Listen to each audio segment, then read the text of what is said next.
जी उस्ताद मोहतरम केड़े जोड़े का शौक होने लगा? जी ब्रीडर जोड़ा चपड़ा जी टाइगर ਉਹਦਾ ਸ਼ੌਕ ਕਰਵਾਉਣ ਲੱਗੇ जी कराओ जी।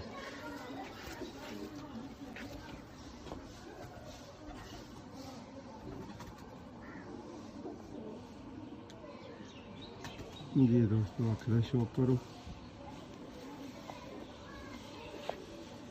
पर का शौक करो।